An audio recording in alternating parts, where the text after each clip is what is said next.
Assalamu alaikum, chers frères et sœurs. Le peuple maudit de Israël. Une phrase qui semble résonner avec un mystère profond, une notion qui pourrait dérouter ou susciter la curiosité. Pourquoi parler de malédiction, alors que l'histoire d'Israël est généralement associée à celle d'un peuple élu par Dieu? Pourtant, au fil des siècles, des textes anciens aux événements historiques récents, l'idée que le peuple d'Israël aurait pu être maudit a traversé les cultures, les religions et les esprits. Il est crucial de comprendre que ce sujet va bien au-delà des simples récits bibliques. Il s'ancre dans une histoire complexe, où la théologie, les prophéties et les malheurs historiques sont intimement liés. Cette notion de malédiction trouve son écho dans les croyances populaires, mais aussi dans des interprétations religieuses et culturelles, parfois mal comprises. Pourquoi ce sujet mérite-t-il notre attention aujourd'hui?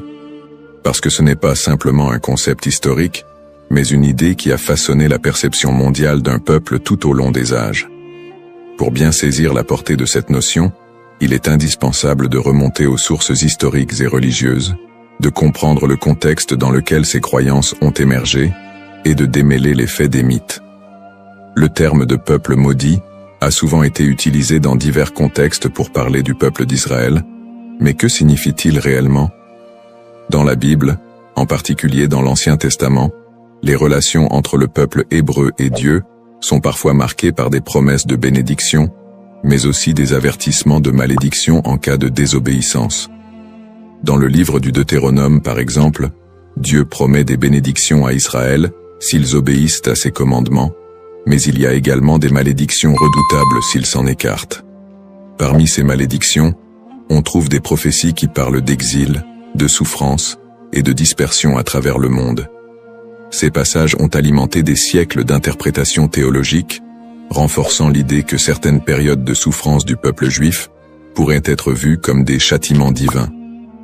Au-delà de la Bible, l'histoire du peuple d'Israël, marquée par les conquêtes, les destructions, l'exil et les persécutions, a renforcé cette image d'un peuple qui porte un poids historique lourd. Depuis la destruction du premier et du second temple de Jérusalem, en passant par les diasporas forcées, jusqu'aux tragédies plus récentes comme la Shoah, beaucoup ont vu dans ces événements des échos de ces anciennes malédictions bibliques. Mais ces interprétations ne sont pas uniquement religieuses. Elles se sont parfois transformées en idéologie politique et sociale. La perception négative et les stéréotypes autour du peuple juif au cours de l'histoire ont souvent renforcé cette idée de malédiction, parfois utilisée pour justifier des discriminations et des persécutions. La notion de peuple maudit a ainsi été instrumentalisée à travers les siècles. Avant de commencer cette vidéo, n'oubliez pas de liker cette vidéo, car cela nous donne beaucoup de force pour continuer à partager du contenu bénéfique. Et je vous invite à vous abonner à notre chaîne et d'activer la cloche de notification pour rester informé de nos prochaines publications sur la foi islamique. Merci et bonne vidéo. L'objectif de cette vidéo est d'analyser et de comprendre cette idée complexe et souvent mal interprétée de peuple maudit. Quelles en sont les racines historiques, religieuses et sociales? Comment a-t-elle évolué au fil du temps, et pourquoi est-elle encore parfois utilisée pour expliquer des événements tragiques dans l'histoire du peuple juif? Alors, restez avec moi jusqu'à la fin pour découvrir cela. Si vous avez des questions ou des commentaires en cours de route, n'hésitez pas à les laisser en bas.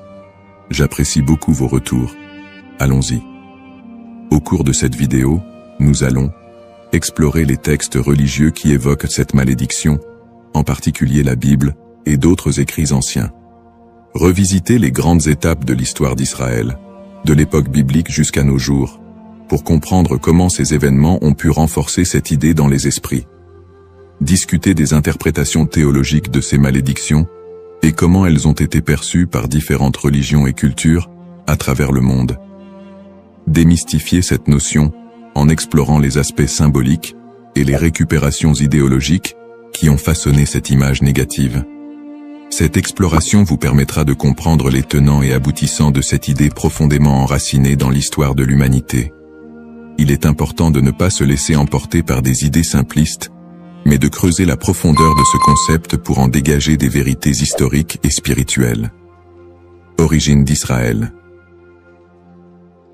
L'histoire du peuple israélite débute avec les récits bibliques de la Genèse, où Dieu promet à Abraham, un patriarche hébreu, qu'il deviendra le père d'une grande nation.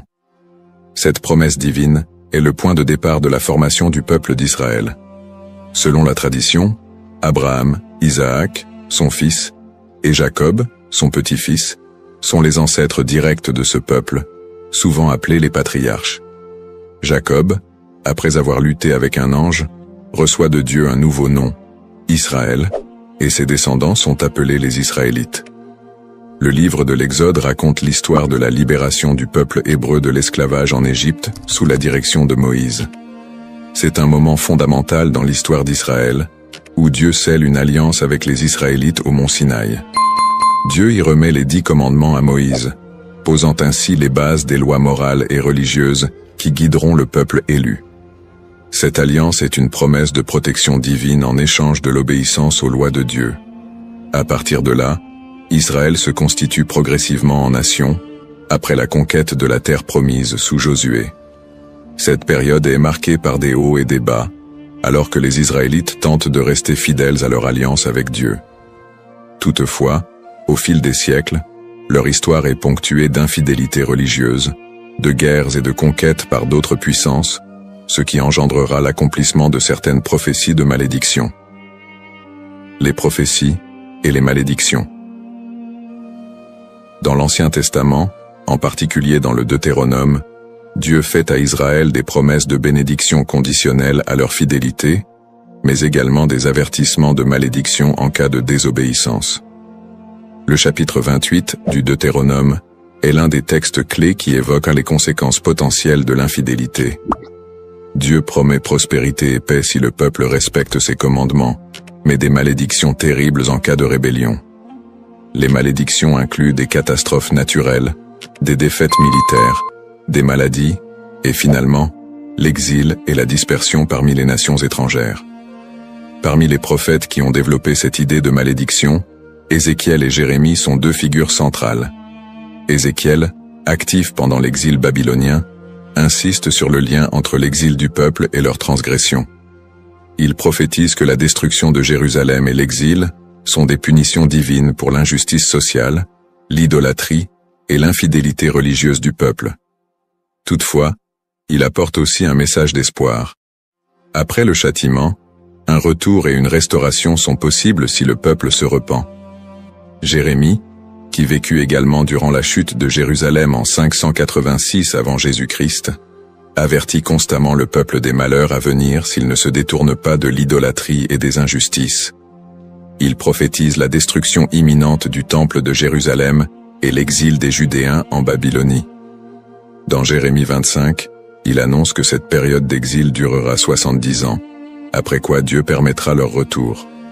Ces prophéties sont souvent vues comme des annonces de malédiction qui pèsent sur Israël en raison de son infidélité à l'alliance. Cependant, elles sont également porteuses d'un espoir de rédemption, promettant que si le peuple retourne à Dieu, il retrouvera sa place privilégiée. Une autre dimension importante des malédictions dans l'Ancien Testament concerne le temple de Jérusalem.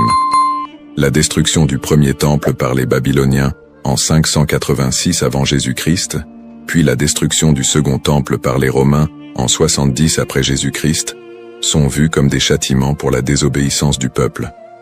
Ces événements ont renforcé l'idée d'un peuple souffrant sous le poids de la malédiction divine. Persécutions historiques. L'histoire du peuple d'Israël est marquée par une série de persécutions et d'exils, souvent perçues à travers le prisme des malédictions bibliques. Le premier grand exil, celui de Babylone, survient après la destruction du premier temple en 586 avant Jésus-Christ. Par la suite, les Babyloniens déportent une grande partie des habitants de Juda, ce qui marque le début d'une longue période de diaspora. Après un retour partiel en terre d'Israël et la reconstruction du temple, les siècles suivants ne sont pas exempts de nouvelles épreuves. La période hellénistique, marquée par les conquêtes d'Alexandre le Grand, puis la domination romaine, amène son lot de tensions religieuses et politiques. Le peuple juif subit de nouvelles persécutions, notamment sous l'occupation romaine. La destruction du Second Temple en 70 après Jésus-Christ par les Romains, sous l'empereur Titus, est un moment charnière dans l'histoire d'Israël. Cet événement marque le début de la grande diaspora, alors que le peuple juif est dispersé dans tout l'Empire romain et au-delà. La révolte de Bar Kokhba, en 135 après Jésus-Christ, aboutit à une nouvelle défaite et à un exil encore plus massif. À partir de ce moment, les Juifs deviennent un peuple sans terre, vivant en exil, souvent en minorité, et subissant de nombreuses discriminations et persécutions. Durant le Moyen-Âge, en Europe et dans le monde islamique, les Juifs font souvent l'objet de suspicions, de discriminations légales, et parfois de pogroms violents. Les croisades, notamment, voient des massacres de communautés juives en Europe. Les expulsions des Juifs d'Espagne, en 1492, et du Portugal en 1497, sont d'autres exemples de persécutions qui renforcent cette idée de malédiction. Dans ces périodes sombres, beaucoup d'historiens et de penseurs juifs eux-mêmes ont cherché à comprendre ces souffrances à travers les textes sacrés. Pour certains, ces malheurs étaient perçus comme la continuation des malédictions prononcées dans l'Ancien Testament. Pourtant, ces périodes de souffrance ne sont pas uniquement interprétées comme des châtiments divins, mais aussi comme des épreuves à travers lesquelles le peuple d'Israël serait purifié ou préparé à une rédemption future. Le 19e et le 20e siècle ne font qu'amplifier ces tragédies, avec l'émergence de l'antisémitisme moderne, culminant dans l'horreur de la Shoah, qui a vu l'extermination systématique de 6 millions de Juifs pendant la Seconde Guerre mondiale. Une telle catastrophe, d'une ampleur sans précédent, a profondément marqué l'identité juive et soulevé des questions sur le sens de cette souffrance historique. Conclusion du contexte historique. L'histoire du peuple d'Israël, tissée de moments de gloire, d'alliances divines, mais aussi de malédictions et de souffrances, reste une des plus complexes et des plus riches de l'humanité. Les prophéties bibliques de malédiction, les exils répétés, les destructions de lieux sacrés et les persécutions à travers les siècles ont façonné la perception du peuple juif, tant de leur propre point de vue que de celui des autres nations. Le concept de peuple maudit, les bases théologiques, l'idée de malédiction dans les textes religieux, en particulier dans la tradition judéo-chrétienne, est un concept riche et complexe. Les malédictions sont souvent prononcées par Dieu en réponse à l'infidélité ou à l'injustice du peuple. Dans la Bible, notamment dans le livre du Deutéronome, Dieu promet des bénédictions à Israël pour leur obéissance, mais aussi des malédictions en cas de désobéissance. Ces malédictions incluent des souffrances, des exils et d'autres calamités, illustrant le caractère conditionnel de l'alliance entre Dieu et son peuple. La distinction entre malédiction divine et humaine est essentielle. Les malédictions divines, souvent exprimées par des prophètes, sont vues comme des conséquences directes de l'action humaine contre les commandements divins. En revanche, les malédictions humaines peuvent découler de superstitions, de croyances populaires ou d'anathèmes lancés par des individus ou des groupes en réponse à des actes perçus comme immoraux. Cette différence met en lumière le rôle de la responsabilité humaine dans la réception de ces malédictions. Les prophètes, tels qu'Ézéchiel et Jérémie, jouent un rôle crucial dans la communication de ces malédictions. Leur message souligne que ces châtiments ne sont pas simplement des expressions de colère divine, mais des appels à la repentance et à la restauration. Ce cadre théologique souligne que les malédictions ne sont pas définitives et que le retour à la foi peut conduire à des bénédictions renouvelées. Malédiction et mythe. La notion de malédiction attachée au peuple d'Israël a donné lieu à de nombreuses interprétations populaires et mythes au cours des siècles.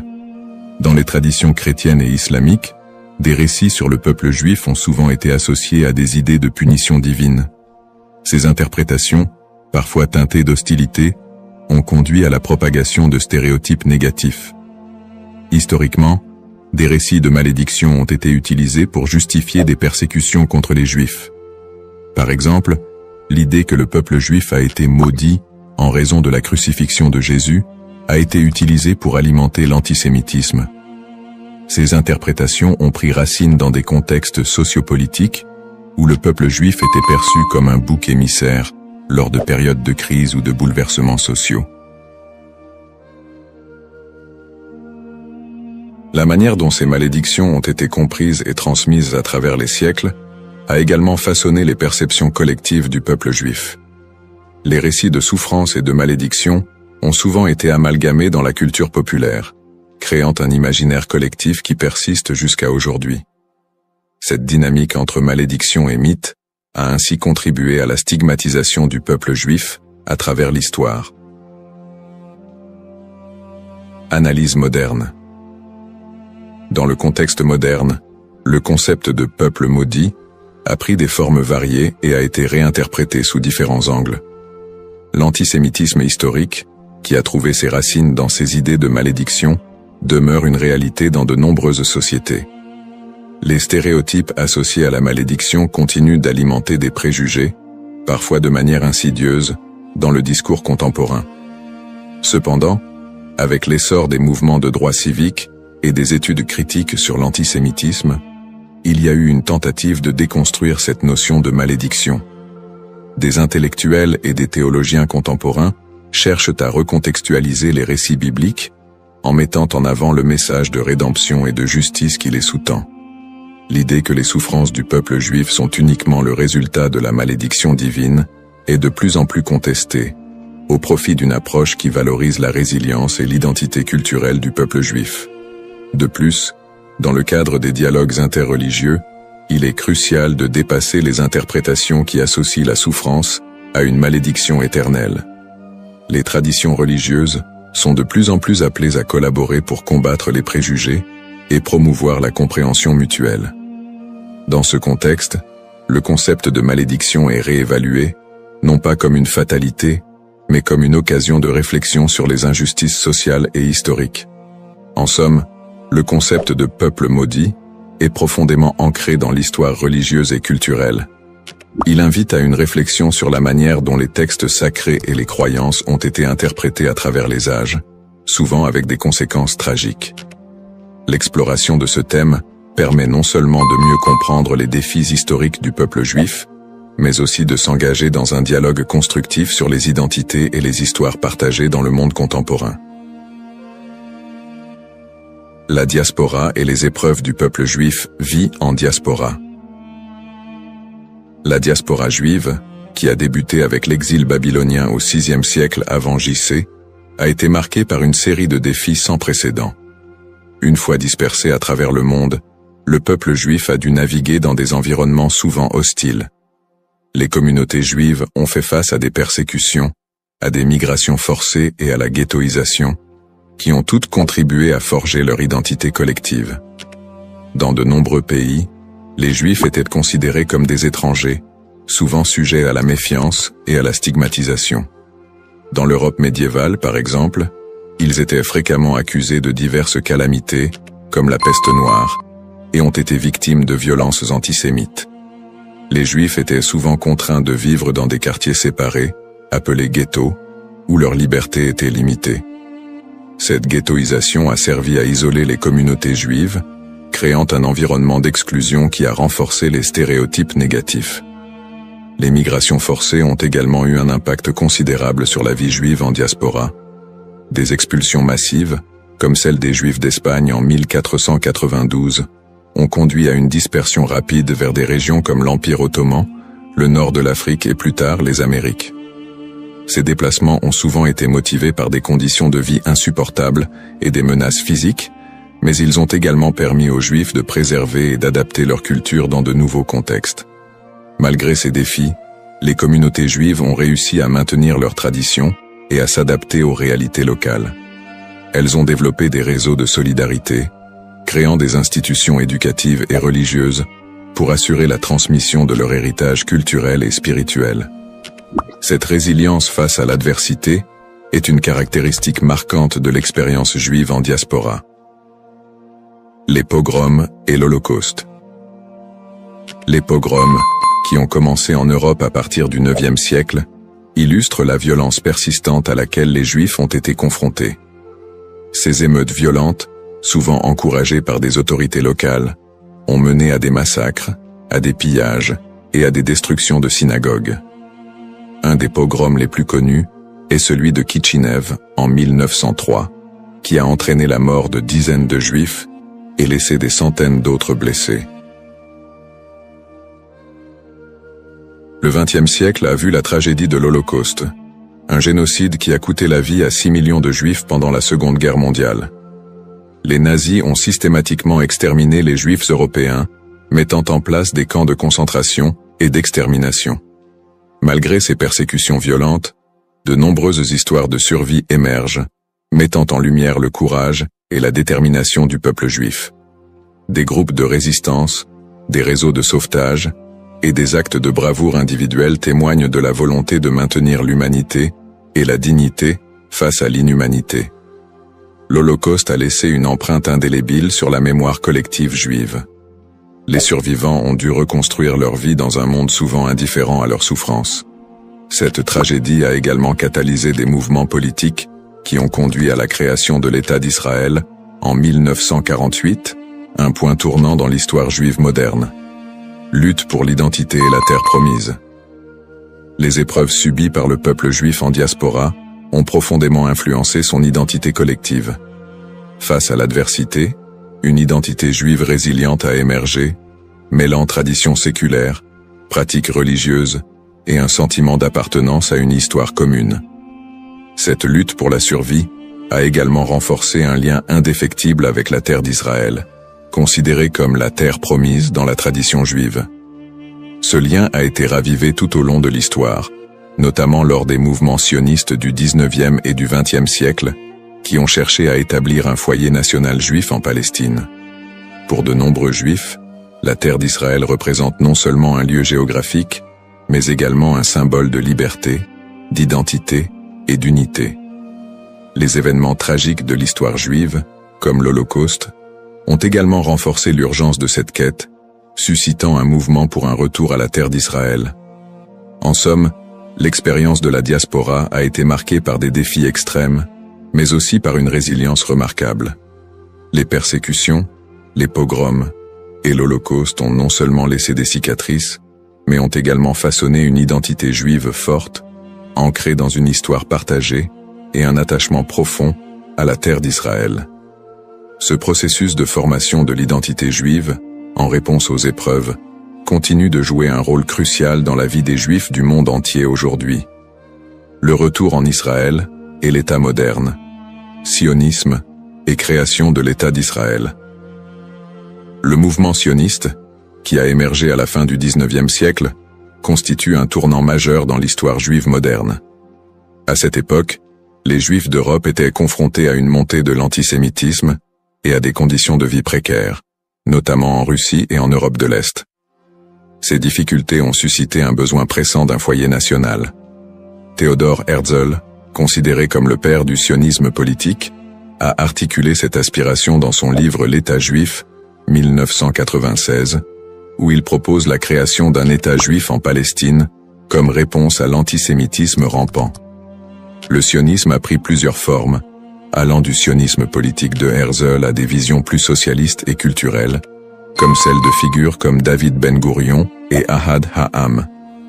Le premier congrès sioniste a eu lieu à Bâle en 1897, où les participants ont décidé de promouvoir l'établissement d'un foyer national juif en Palestine par des moyens diplomatiques et légaux.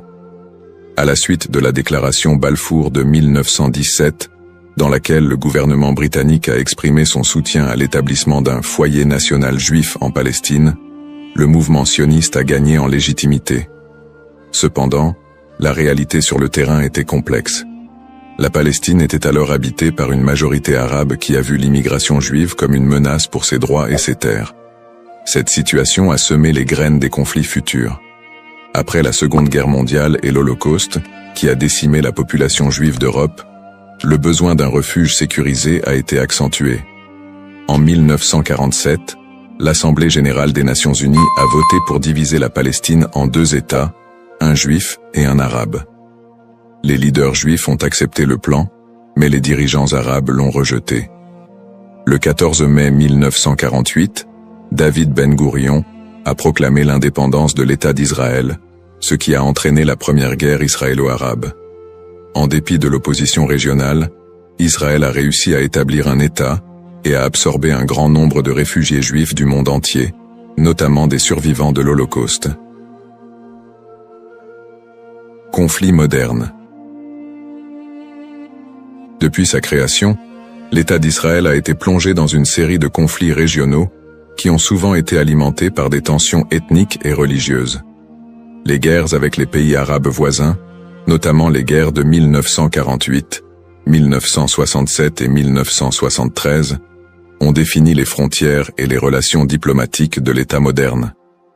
Les tensions avec les populations palestiniennes ont également été une source constante de conflits, culminant avec les intifadas des années 1980 et 2000, où des soulèvements populaires ont éclaté en réponse à l'occupation israélienne des territoires palestiniens.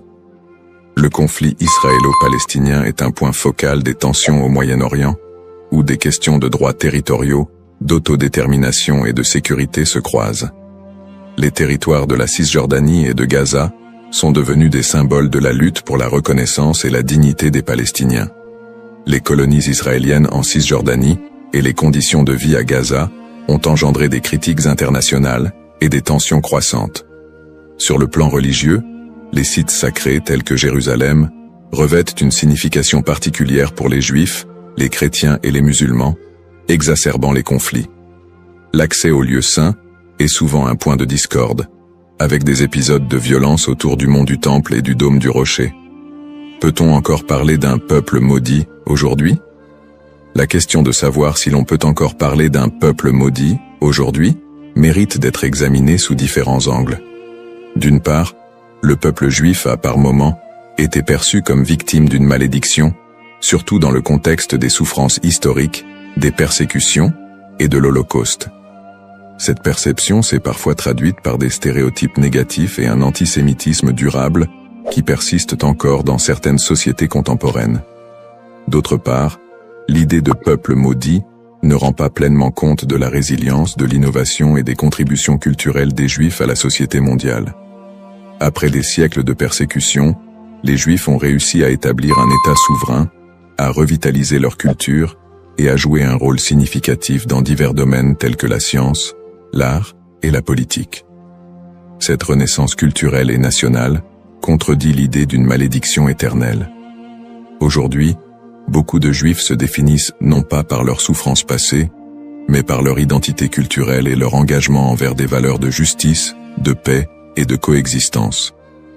L'État d'Israël, bien qu'encore confronté à des défis internes et externes, est un symbole de survie et de détermination pour de nombreux Juifs dans le monde. Ainsi, plutôt que de voir le peuple juif à travers le prisme d'une malédiction, il est plus approprié de reconnaître la complexité de son histoire, marquée par des luttes et des triomphes, et d'appréhender la diaspora juive comme une histoire d'espoir, de résilience et de quête d'identité. Dans cette exploration du thème du peuple maudit d'Israël, nous avons retracé l'histoire complexe des Juifs, de leurs origines dans l'Antiquité à leur établissement moderne en tant qu'État souverain. Nous avons examiné le contexte historique et religieux, en soulignant les épreuves de la diaspora, les persécutions et les tragédies comme les pogroms et l'Holocauste. En analysant le concept de malédiction, nous avons également vu comment il a été utilisé pour justifier des stéréotypes et des violences à l'encontre des Juifs au fil des siècles. Nous avons ensuite discuté du mouvement sioniste qui a mené à la création de l'État d'Israël en 1948, ainsi que des conflits régionaux qui en ont découlé, notamment avec les populations palestiniennes. Ces tensions, alimentées par des enjeux historiques, ethniques et religieux, continuent de façonner la réalité actuelle du pays. En réfléchissant à l'évolution du terme « maudit », il est crucial de reconnaître qu'il a souvent été employé de manière péjorative pour désigner le peuple juif et justifier des injustices. Cependant, au fil du temps, cette notion a été déconstruite. De nos jours, parler de peuple maudit ne rend plus compte de la diversité et de la résilience des communautés juives. Au contraire, il est essentiel de voir le peuple juif comme porteur d'une riche culture, d'une identité dynamique et d'une volonté indéfectible de vivre et de prospérer, malgré les défis historiques. Pour conclure, j'invite chacun d'entre vous à approfondir ce sujet fascinant et complexe. Prenez le temps d'explorer les multiples facettes de l'histoire juive, d'écouter des voix variées et de réévaluer vos propres perceptions sur le peuple juif et son héritage. En favorisant la compréhension et l'empathie, nous pouvons tous contribuer à un dialogue constructif qui transcende les stéréotypes et promeut la paix et la coexistence. Le parcours historique du peuple juif est une leçon pour tous sur la résilience, l'identité et la quête de justice. Assalamu alaikum wa rahmatullahi wa barakatuh, chers frères et sœurs. Bienvenue sur notre chaîne, Parole d'Allah. Aujourd'hui, nous plongeons dans l'un des moments les plus spirituels de l'année, le mois de Ramadan. Ce mois béni, où les portes du paradis s'ouvrent et celles de l'enfer se ferment, est un moment de purification de l'âme et de rapprochement avec notre Créateur. Le Ramadan est une période durant laquelle notre lien avec Allah se renforce par la prière, le jeûne et surtout l'invocation, doua. Chaque prière et chaque doua prononcée en ce mois possède une force et une bénédiction particulière. Dans cette vidéo, nous allons explorer un doua spécifique, puissant et significatif que vous pouvez réciter pendant ce mois sacré. Nous verrons comment cette invocation peut transformer nos vies et nous rapprocher davantage de la miséricorde d'Allah. Avant de commencer cette vidéo, n'oubliez pas de liker cette vidéo, car cela nous donne beaucoup de force pour continuer à partager du contenu bénéfique. Et je vous invite à vous abonner à notre chaîne et d'activer la cloche de notification pour rester informé de nos prochaines publications sur la foi islamique. Partagez-la avec vos proches et laissez un commentaire pour me dire ce que vous en pensez. Merci et bonne vidéo. L'importance du doua dans le mois de Ramadan. Le mois de Ramadan est une période inégalée dans l'année où Allah accorde une miséricorde et une bénédiction infinie à ceux qui s'y consacrent pleinement. Parmi les plus grandes bénédictions de ce mois figure l'importance du doua. En effet, le prophète Muhammad, paix et bénédiction sur lui, a dit « Il y a 3 personnes dont l'invocation n'est jamais rejetée.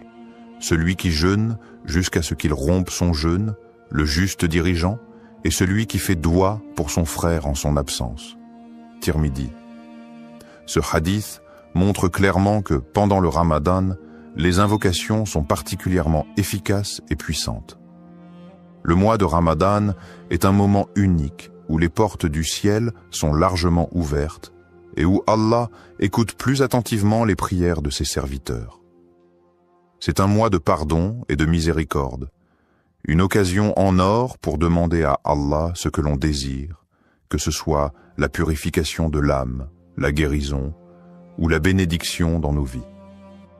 Le prophète Muhammad, paix et bénédiction sur lui, nous a également enseigné que, quand le Ramadan commence, les portes du paradis s'ouvrent, les portes de l'enfer se ferment et les démons sont enchaînés.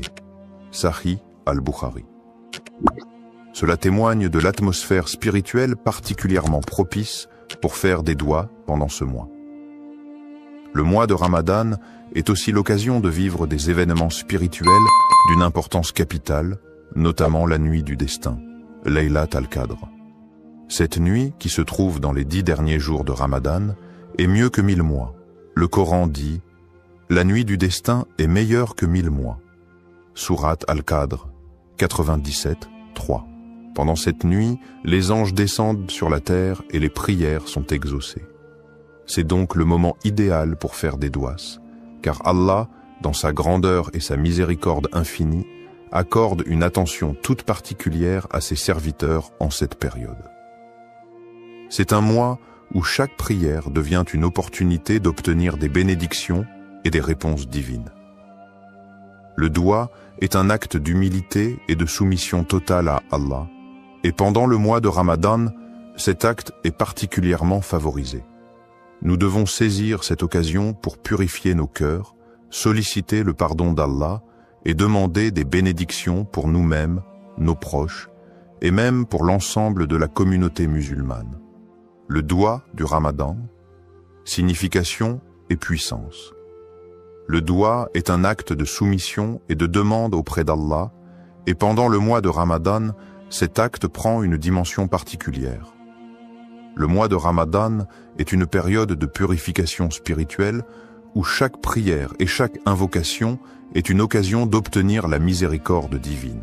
Dans ce contexte, certains douas ont une puissance et une signification profonde, et parmi ceux-ci, il existe un doua spécifique recommandé pour ce mois béni.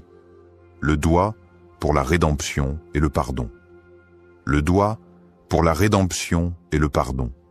Un des douas les plus recommandés pendant le mois de Ramadan est le doua pour demander le pardon et la miséricorde d'Allah. Il s'agit de l'invocation suivante, souvent récitée durant ce mois sacré. Allahumma innaka afu, tuhibbul afu, fa'af anni. Allahumma innaka afuwun tuhibbu al-afwa fa'fu anni. Ô Allah, tu es pardonnant, tu aimes le pardon, alors pardonne-moi. Hadith rapporté par Al-Tirmidhi. Ce doua est une invocation très puissante et profonde. Elle est recommandée de manière spéciale durant les dernières nuits de Ramadan, notamment durant la nuit du destin, Laylat al-Qadr, lorsque les bénédictions et les bénédictions divines sont multipliées. Le doua exprime l'humilité et le besoin absolu de la miséricorde d'Allah. Signification des mots et impact spirituel. Chaque mot de ce doua est riche en signification et en implications spirituelles. Voici une explication détaillée de ces éléments clés. Allahumma innaka. Ce mot commence l'invocation par le nom d'Allah, une manière de se rappeler qu'Allah est celui vers qui toute demande doit être adressée. Ce début marque le recueillement, le respect et l'humilité devant Allah. Afuwun. Cela fait référence à la qualité divine d'Allah qui est pardonnant. Ce mot indique une forme de pardon bienveillant, plus que simplement accorder le pardon. Allah, dans sa grande miséricorde, ne se contente pas de pardonner les péchés, mais il efface leurs traces et les conséquences. C'est ce pardon purifiant qui est demandé ici. Tuhibbu al-afwa. Cette phrase signifie que tu aimes le pardon. Cela nous rappelle que le pardon est une qualité précieuse dans l'islam.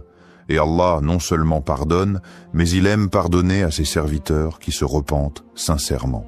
Il est la source de tout pardon et aime purifier ceux qui se tournent vers lui avec un cœur sincère. Fa'fu anni. Ici, on demande directement à Allah de pardonner nos fautes. Le mot fa'fu est plus que le simple pardon. Il implique l'effacement total des péchés et des erreurs, une grâce qui est renouvelée chaque jour pendant le mois de Ramadan. Cette invocation, d'une simplicité apparente, est profondément spirituelle. Elle illustre parfaitement l'âme du Ramadan, qui est un mois de purification, de repentance et de réconciliation avec Allah. Le doua fait appel à la miséricorde d'Allah, à sa volonté de pardonner et à sa bienveillance infinie. Il invite les croyants à se tourner vers Allah avec une foi totale, en reconnaissant leur faiblesse et en demandant une purification divine. Connexion à la miséricorde divine. Le mois de Ramadan est le mois où la miséricorde divine atteint son paroxysme. En demandant pardon, le croyant ne fait pas qu'accepter la rédemption de ses péchés, mais aussi il s'engage dans un processus de purification de l'âme. Allah nous enseigne dans le Coran que sa miséricorde couvre toutes choses, et cette miséricorde est particulièrement active pendant le mois de Ramadan. Le prophète Muhammad, paix et bénédiction sur lui, a dit « Celui qui jeûne pendant le mois de Ramadan avec foi et espérant la récompense d'Allah, ses péchés passés lui seront pardonnés. » Sahih al-Bukhari. Le doua pour le pardon est une clé pour accéder à cette miséricorde. Ce mois de Ramadan est, pour chaque musulman, une occasion de se libérer des chaînes de ses péchés, de se purifier et de se rapprocher de la clémence infinie d'Allah. La répétition de ce doua crée une connexion constante avec la miséricorde divine et rappelle aux croyants qu'Allah est toujours prêt à pardonner ceux qui reviennent vers lui avec sincérité. Bénédictions liées à l'écoute de ce doua. Les bénédictions de ce doua sont innombrables. Lorsque nous récitons cette invocation, nous sollicitons le pardon d'Allah et en retour, Allah nous accorde plusieurs bénédictions spirituelles. le pardon des péchés. Comme mentionné précédemment, réciter ce doigt avec foi et sincérité efface nos péchés, même les plus grands. La purification du cœur, la miséricorde divine, demandée dans cette invocation, purifie le cœur du croyant, enlevant l'orgueil, la colère et la rancune. La proximité d'Allah. En demandant pardon à Allah, nous établissons un lien plus intime avec lui. Le doigt nous rappelle que nous sommes toujours dépendants de sa miséricorde et que notre relation avec lui est celle d'un serviteur humble. Les bénédictions dans la vie. Le pardon d'Allah pendant le Ramadan se traduit également par des bénédictions dans notre vie quotidienne. Ces bénédictions peuvent se manifester sous forme de paix intérieure, de prospérité spirituelle et matérielle, et d'un sentiment général de bien-être. En conclusion, le doigt du Ramadan est une clé spirituelle puissante qui ouvre les portes de la miséricorde d'Allah et nous permet de vivre ce mois sacré dans une pureté renouvelée. En le récitant sincèrement, nous espérons être touchés par la miséricorde divine et bénéficier de toutes les bénédictions qu'Allah réserve à ceux qui cherchent son pardon. Histoire inspirante. Un doigt écouté pendant Ramadan. Il y a quelques années, un frère musulman nommé Ahmed vivait un moment difficile dans sa vie. Il avait perdu son emploi, sa situation financière était instable et il ressentait une profonde inquiétude quant à son avenir. Chaque jour, il se battait contre la peur et le doute, se demandant s'il serait capable de subvenir à ses besoins et à ceux de sa famille. En ce mois de Ramadan, il décida de se tourner pleinement vers Allah, espérant que ce mois sacré, porteur de bénédictions, serait l'occasion pour lui de trouver une réponse divine. Ahmed avait toujours été un croyant fidèle, mais dans ces moments de détresse, sa foi était mise à l'épreuve. Il se souvint des paroles du prophète Muhammad, paix et bénédiction sur lui. Il n'y a rien de plus noble que de faire appel à Allah avec une invocation sincère, et Allah répondra, mais selon ce qui est meilleur pour vous. Sahih Muslim. Conscient de la miséricorde infinie d'Allah, il se dit qu'il devait faire confiance à Allah, peu importe l'issue de sa situation. Durant les nuits du Ramadan, Ahmed s'isola dans sa chambre après la prière de Tarawih, un moment calme où il pouvait se concentrer pleinement sur son invocation. Avec une profonde humilité et sincérité, il leva les mains vers Allah et récita ce doigt.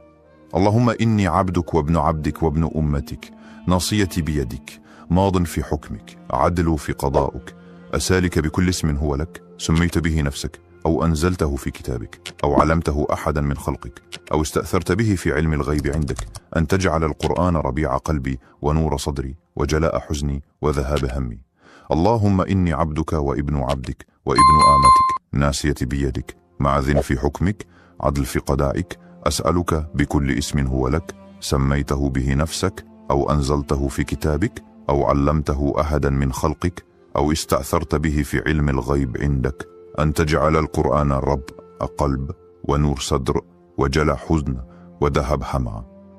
Ô Allah, je suis ton serviteur, fils de ton serviteur et fils de ta servante. Mon destin est entre tes mains et tout ce que tu ordonnes est juste et équitable. Je te demande, par tous les noms qui t'appartiennent, que tu as révélé dans ton livre ou enseigné à l'un de tes créatures, ou gardé dans le secret de ton savoir divin, que le Coran devienne le printemps de mon cœur, la lumière de ma poitrine, la guérison de ma tristesse et la disparition de mon souci.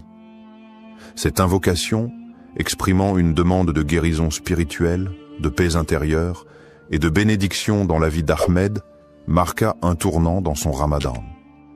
Il répéta ce doigt avec une foi inébranlable, se rappelant que Ramadan est le mois où les portes de la miséricorde d'Allah sont largement ouvertes. Chaque mot de l'invocation résonnait profondément dans son cœur, et il ressentait une connexion spéciale avec Allah pendant ces moments de solitude. Les jours passaient, et bien que la situation extérieure d'Ahmed ne changeait pas immédiatement, il ressentait une paix intérieure qu'il n'avait pas connue depuis longtemps. Il continuait à faire des douas, mais ce sentiment de tranquillité le guidait dans ses prières et ses supplications. Un soir, après une prière de Taraweeh particulièrement émotive, il reçut un appel inattendu. C'était un ancien collègue qui lui proposait une opportunité de travail, une offre bien plus avantageuse que celle qu'il avait perdue. Non seulement cette offre répondait à ses besoins matériels, mais elle offrait également une chance de croître et de se rapprocher de ses valeurs spirituelles. Cela lui rappela instantanément le hadith du prophète Muhammad, paix et bénédiction sur lui. Quand Allah aime un serviteur, il l'éprouve. Sahih al-Bukhari. Il se rendit compte que cet emploi n'était pas simplement une solution à ses soucis, mais aussi une forme de réponse divine à ses supplications. Au-delà de l'aspect matériel, Ahmed ressentait dans son cœur une profonde gratitude envers Allah.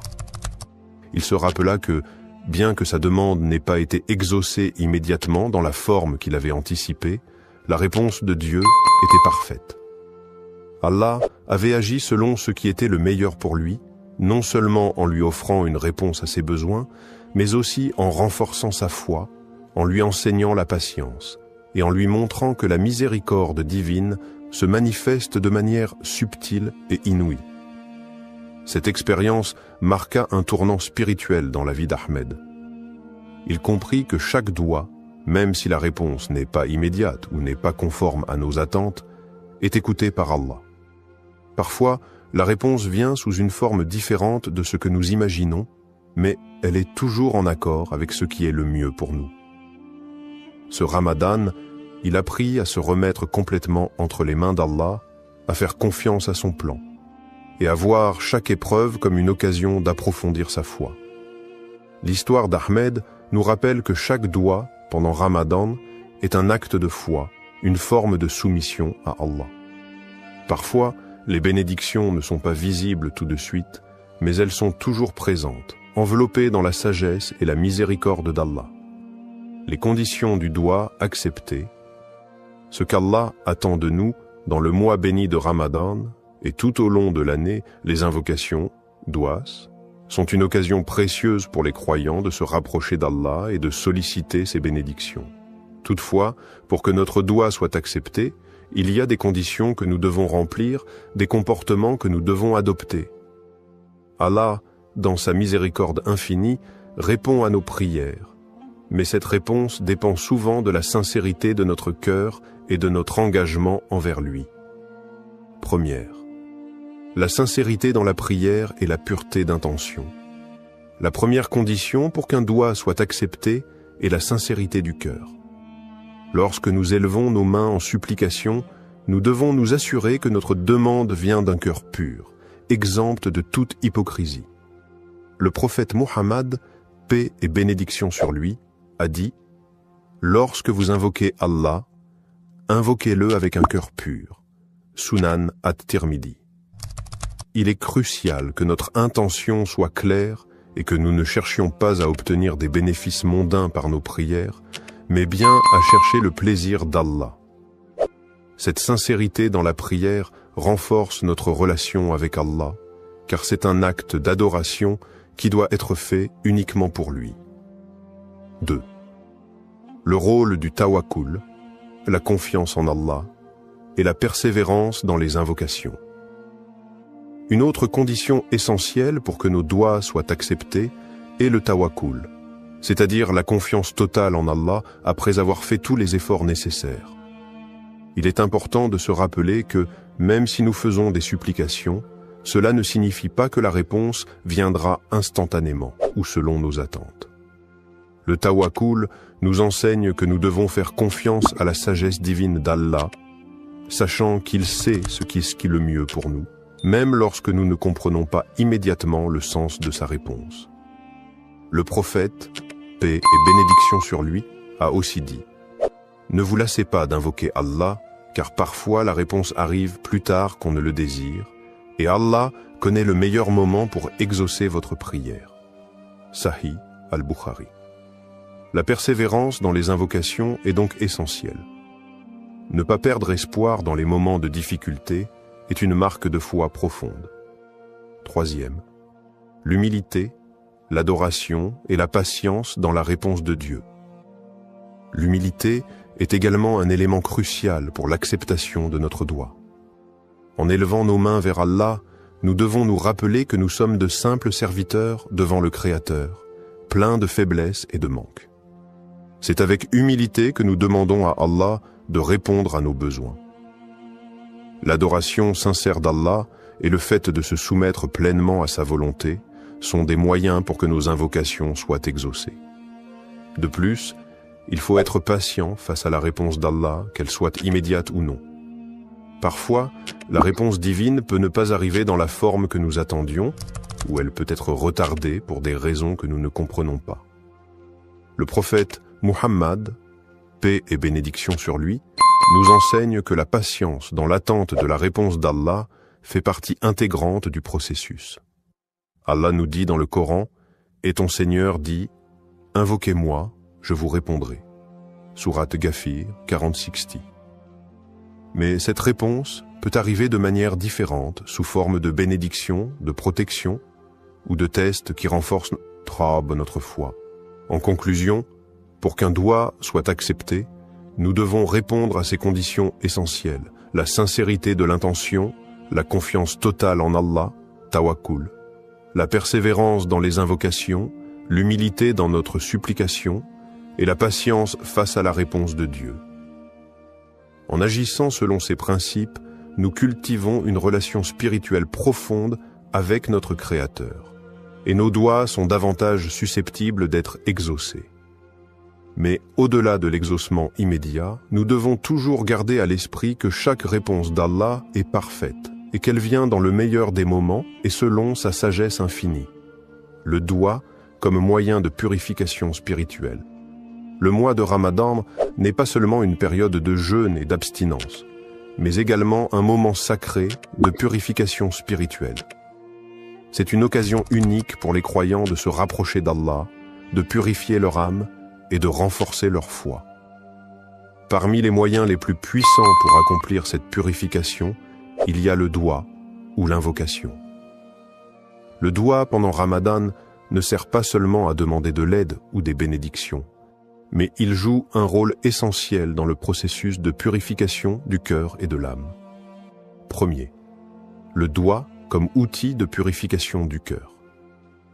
Lorsqu'un croyant fait un doua, il se tourne vers Allah avec sincérité et humilité, cherchant sa miséricorde et son pardon.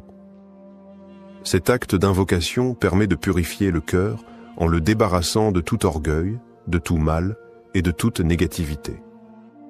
Le prophète Muhammad, paix et bénédiction sur lui, a dit « Il n'y a rien de plus purifiant pour le cœur que de se rappeler d'Allah. » Sahih Muslim.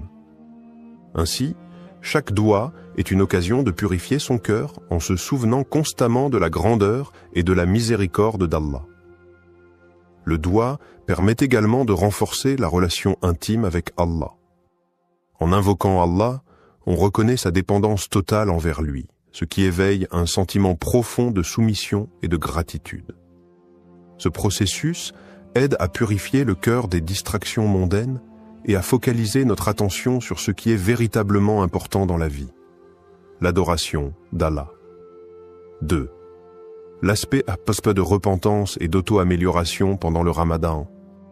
Le mois de Ramadan est le mois de la purification spirituelle par excellence. C'est un moment où les portes du pardon sont largement ouvertes et où chaque croyant a l'opportunité de se purifier par la repentance, tauba, et de demander pardon à Allah pour ses péchés passés. Le doua joue un rôle clé dans ce processus de repentance.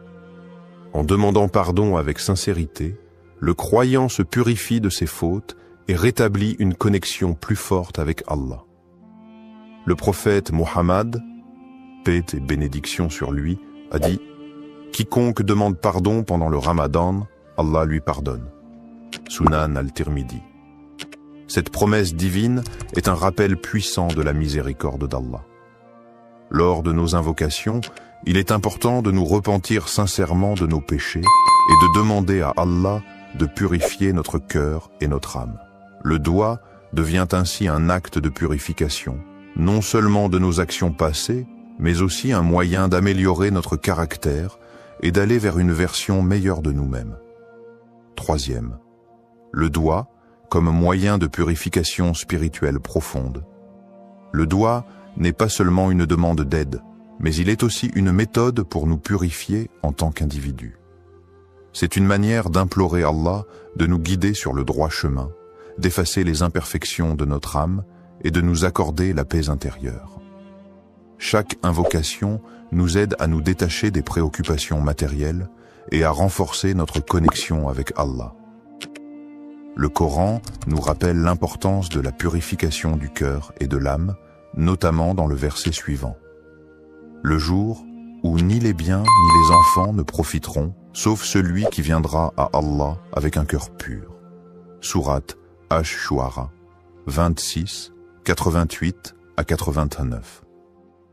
Ce verset souligne la nécessité d'avoir un cœur purifié pour mériter la proximité d'Allah et sa récompense. C'est dans le doua que le croyant trouve un moyen puissant de purifier son âme et de se préparer pour l'au-delà. Quatrième, la purification par l'humilité et la sincérité. Un autre aspect du doua pendant Ramadan est l'humilité qu'il induit. En levant les mains vers Allah et en lui demandant ce dont nous avons besoin, nous reconnaissons notre faiblesse et notre dépendance totale envers lui. Cette humilité est un moyen puissant de purifier notre cœur, car elle nous libère de l'orgueil et du sentiment d'autosuffisance qui peut parfois entraver notre spiritualité. Le prophète, paix et bénédiction sur lui, a dit « Celui qui est humble pour Allah, Allah l'élèvera. » Sahih Muslim. En étant sincères et humbles dans notre invocation, nous permettons à Allah de purifier notre cœur et de nous élever spirituellement. Le doigt devient ainsi une forme d'adoration en soi, un acte de soumission à Allah qui nettoie l'âme et éveille une conscience spirituelle plus profonde. C'est à travers cette pratique régulière que nous pouvons espérer purifier nos intentions, notre cœur, et nous rapprocher davantage de notre Créateur. Conclusion, le doigt, pendant le mois de Ramadan, n'est pas simplement un acte de demande, mais une forme de purification spirituelle qui nous aide à nettoyer notre cœur, à nous repentir et à nous améliorer spirituellement. En nous tournant vers Allah avec sincérité, humilité et foi, nous pouvons purifier nos âmes des péchés et des distractions du monde. Le mois de Ramadan, avec ses bénédictions et sa miséricorde infinie, est l'occasion idéale pour accomplir cette purification, se rapprocher d'Allah et renforcer notre engagement à mener une vie pure, pleine de foi et de dévotion. L'écoute du doigt et l'acceptation de la volonté d'Allah. Lorsqu'un croyant fait un doigt, il se soumet à la volonté divine et attend la réponse d'Allah avec foi et confiance. Cependant, il est important de comprendre que la manière dont Allah répond à nos invocations peut ne pas toujours correspondre à ce que nous attendions ou désirions immédiatement. L'acceptation de la volonté d'Allah, même quand la réponse à notre doigt semble différente de ce que nous avons demandé, est un aspect fondamental de la foi musulmane. Cela relève de la conviction profonde que tout ce qu'Allah fait est pour notre bien, même si nous ne comprenons pas toujours les raisons de sa réponse. Premier, croire que toute réponse divine est pour notre bien. Le prophète Muhammad, paix et bénédiction sur lui, a dit « Il se peut que vous détestiez quelque chose alors qu'Allah a placé un grand bien dans cela. » Sourate Al-Baqarah, 216. Cette parole nous enseigne que même lorsque la réponse d'Allah semble être un refus ou un retard dans notre demande, cela peut être en réalité un bien pour nous. Allah, dans sa sagesse infinie, connaît ce qui est meilleur pour nous et parfois ce que nous demandons ne correspond pas à ce que nous avons réellement besoin. Il est aussi essentiel de comprendre que la réponse d'Allah peut se manifester de différentes manières, soit par l'exaucement direct de notre demande, soit par un retard dans la réponse pour tester notre patience et notre foi, ou encore en nous épargnant un mal que nous ne voyons pas. Le prophète Muhammad, paix et bénédiction sur lui, a dit aucun de vos souhaits n'est perdu, il y a toujours une réponse, soit immédiate, soit différée, soit le mal est éloigné de vous. Cette acceptation de la volonté divine est ce qui nous permet de maintenir une relation de confiance et de soumission envers notre Créateur. Deuxième, l'adab du doigt, faire une invocation avec la bonne manière. Il est essentiel d'adopter la bonne manière, adab, lorsqu'on fait un doigt. Cela inclut plusieurs aspects. Faire preuve de sincérité, se tourner vers Allah avec humilité et respecter les moments propices pour invoquer, tels que les heures de la nuit, le vendredi ou pendant le mois de Ramadan. Le prophète, paix et bénédiction sur lui, a recommandé de commencer chaque doigt par des louanges pour Allah et des prières sur le prophète, puis de présenter notre demande avec dévouement et foi. La patience est également une partie essentielle de l'adab du doigt. Ne pas être pressé de recevoir une réponse immédiate et accepter que la réponse d'Allah arrive au moment qu'il a jugé bon est une forme de respect envers la sagesse divine. Il est aussi important de ne pas abandonner la prière, même si la réponse semble tarder. Le prophète, paix et bénédiction sur lui, a dit « L'invocation d'un croyant est toujours exaucée, tant qu'il ne se lasse pas et ne dit pas « J'ai prié, mais je n'ai pas eu de réponse ». Sahih Muslim. Troisième, la patience et la gratitude envers Allah. L'un des principes les plus profonds lorsqu'il s'agit d'écouter et d'accepter le doigt, c'est de développer la patience, sabre. Lorsque la réponse d'Allah tarde ou diffère de ce que nous attendions, il est crucial de faire preuve de patience et de ne pas perdre espoir. La patience, en attendant la réponse d'Allah, est une forme d'adoration en soi, et c'est par cette patience que nous prouvons notre foi et notre soumission totale à sa volonté. La gratitude, shukr, envers Allah, que la réponse soit positive ou différente de ce que nous espérions, est également essentielle. Remercier Allah pour toutes les bénédictions, même celles que nous ne comprenons pas immédiatement, nous aide à renforcer notre foi et à accepter la réponse divine avec un cœur apaisé. Le Coran nous rappelle « Et lorsque ton Seigneur t'a proclamé, appelez-moi, je vous répondrai. » Sourate Ghafir 40-60. Même si la réponse semble différer, cette promesse est un gage de l'écoute constante d'Allah et la patience dans l'attente devient une source de purification spirituelle. Conclusion. Le doigt est un moyen puissant de se rapprocher d'Allah, mais il exige également une profonde acceptation de la volonté divine. Croire que chaque réponse d'Allah, qu'elle soit immédiate ou non, et pour notre bien, est fondamentale dans notre pratique. L'adab du doigt et l'importance de la patience et de la gratitude envers Allah nous aident à renforcer notre relation avec lui et à accepter sa sagesse infinie dans nos vies. Dans tout ce que nous demandons, il est crucial de nous rappeler qu'Allah nous accorde ce que nous désirons ou non, sa sagesse et sa miséricorde sont infiniment plus grandes que nos souhaits et nos attentes. Comment intégrer ce doigt dans ta vie quotidienne pendant Ramadan? Le mois de Ramadan est un moment privilégié pour se rapprocher d'Allah, purifier son âme et renforcer sa foi. L'intégration du doigt dans notre routine quotidienne pendant ce mois sacré peut transformer notre expérience spirituelle. Voici quelques conseils pratiques pour faire de ce doigt une partie intégrante de ta vie de croyant tout au long de Ramadan. Premier, répétez le doigt pendant les prières obligatoires, salat.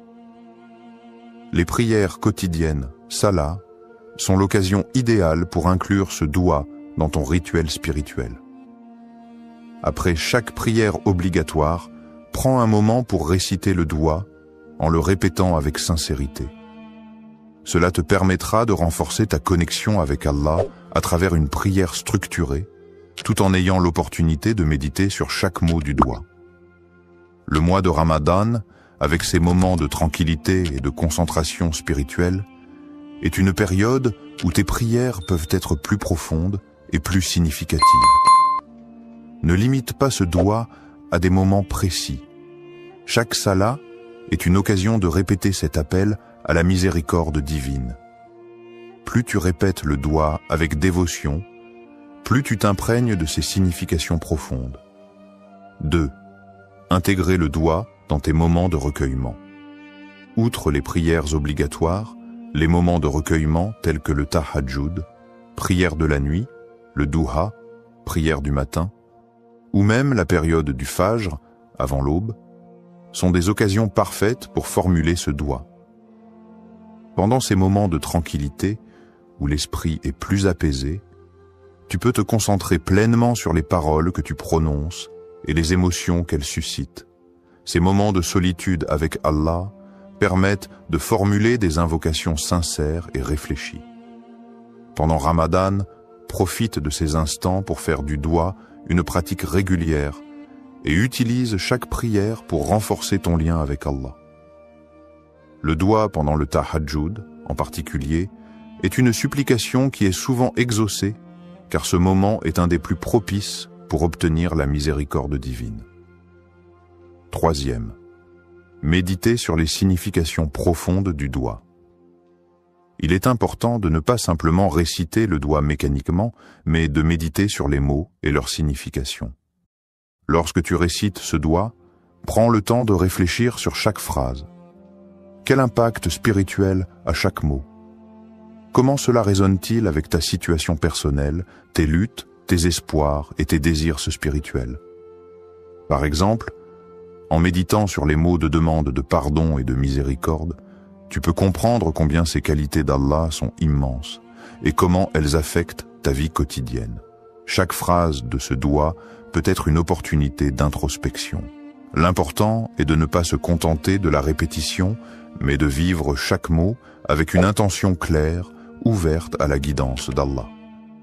4. Utiliser des moments de transition dans la journée pour répéter le doua. Au-delà des prières formelles, utilise les moments de transition de ta journée pour intégrer ce doua. Cela peut être pendant le temps que tu passes à la maison entre les prières, ou même lorsque tu fais des tâches quotidiennes. Par exemple, pendant que tu prépares le repas pour le suhour ou l'iftar, profite de ces instants pour répéter ce doua dans ton cœur. Ces petites invocations pendant les activités quotidiennes peuvent renforcer ta présence spirituelle et te rappeler la bénédiction du mois de Ramadan. 5. Implique la famille et les proches dans l'invocation. Ramadan est aussi un mois de partage et de renouveau spirituel en famille et en communauté. Encourage ta famille, tes amis ou tes proches à faire le doua ensemble. Lorsque vous êtes réunis pour l'iftar ou pour une prière en groupe, intégrez le doua dans ce moment collectif. Cela peut renforcer l'effet spirituel du doua, non seulement pour toi, mais aussi pour ceux qui t'entourent. Conclusion. Le mois de Ramadan offre une occasion en or pour renforcer notre relation avec Allah. Et intégrer ce doua dans ta routine quotidienne est une manière puissante de vivre pleinement ce mois sacré. Que ce soit pendant les prières formelles, les moments de recueillement personnel, ou même dans les petites actions de la vie quotidienne, chaque instant est une opportunité de se rapprocher d'Allah. En méditant sur les significations du doua et en l'intégrant à toutes les facettes de ta vie, tu t'ouvres à la miséricorde d'Allah et tu renforces ta foi, faisant de ce mois un moment véritablement transformateur. Conclusion et appel à l'action. Le mois de Ramadan est une opportunité unique de se rapprocher d'Allah, de purifier notre cœur et de renforcer notre foi. Le doua que nous avons exploré aujourd'hui est un moyen puissant d'attirer la miséricorde divine et de recevoir les bénédictions qu'Allah nous accorde généreusement pendant ce mois sacré. Je t'encourage à inclure ce doua dans ta vie quotidienne pendant Ramadan, à le réciter avec sincérité et concentration, et à méditer sur ses significations profondes. Fais de ce doua une partie intégrante de tes prières et de tes moments de recueillement. Que ce mois sacré soit une occasion de purification et de renouvellement spirituel. Si cette vidéo t'a inspiré, partage-la avec tes proches, ta famille et tes amis. Invite-les à intégrer ce doua dans leur vie aussi, pour que nous puissions tous bénéficier de la miséricorde infinie d'Allah. N'oublie pas que, même lorsque nous ne voyons pas immédiatement les résultats, Allah est toujours proche de nous et sa réponse est toujours pour notre bien. Pendant ce mois béni, confie-toi à Allah, persévère dans tes invocations et sois assuré que sa miséricorde englobe tout. Que cette période de Ramadan soit remplie de lumière, de paix et de bénédictions pour toi et tes proches.